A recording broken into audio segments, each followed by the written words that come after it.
Баран прибыл. Рекс, это давай уже на завтра. Иди там отложи где-нибудь. Ты ж наелся сегодня, Рексюлик.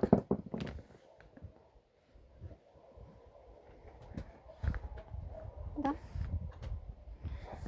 Вот это мне все Рекс.